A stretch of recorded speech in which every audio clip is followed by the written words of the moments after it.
अगले साल देश में 5 राज्यों में विधानसभा के चुनाव होनी है। इसके लिए सभी पार्टियों ने कमर कस ली है, लेकिन इस बार बीजेपी के लिए जीत की राह आसान नहीं है, क्योंकि जिस मोदी लहर पर सवार होकर बीजेपी चुनावी मैदान में उतरती थी, वो लहर अब खत्म हो चुकी है।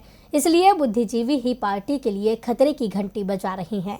साल 2014 से लेकर अब तक जितने भी चुनाव हुए हैं, बीजेपी ने केवल पीएम मोदी का चेहरा आगे रखा है। लोकसभा से लेकर विधानसभा का चुनाव बीजेपी मोदी के नाम पर लड़ती आई है।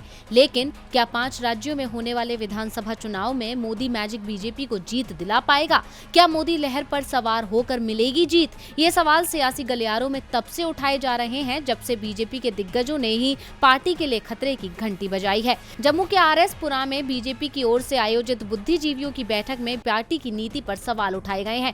बैठक में क्षेत्र के बुद्धिजीवियों ने कहा कि आगामी चुनाव में बीजेपी इस बार मोदी लहर के सहारे ना रहे, क्योंकि सरकार की नीतियों से जनता नाराज है। बढ़ती महंगाई को लेकर सरकार ने कोई भी नीति नहीं बनाई है। कई काम अधर में लटके हैं। दरअसल केंद्र की बीजेपी सरकार सही दिशा में जा रही है या फिर इसमें सुधार करने की जरूरत है? इस सवाल को लेकर जम्मू कश्मीर में बीजेपी इकाई की तरफ से बुद्धिजीवियों के साथ बैठक कर उनकी राय जानी गई थी। इस मीटिंग में कहा गया कि आम जनता बीजेपी के फैसले से काफी दुखी है। पेट्रोल, डीजल, गैस सिलेंडर और खाद्य सामग्रियों की कीमतें बेतहाशा बढ़ रही हैं। इसने आम लोगों का बजट बिगाड़ कर रख दिया है। बुद्धिजीवियों की बैठक के बाद एक रिपोर्ट तैयार की गई। कहा जा रहा है कि ये रिपोर्ट बीजेपी के केंद्रीय नेतृत्व के सामने भी पहुंची है। खासकर प्रधानमंत्री नरेंद्र मोदी का जादू न चलने की बात सामने आने के बाद पार्टी नेतृत्व और RSS की चिंताएं बढ़ी हैं।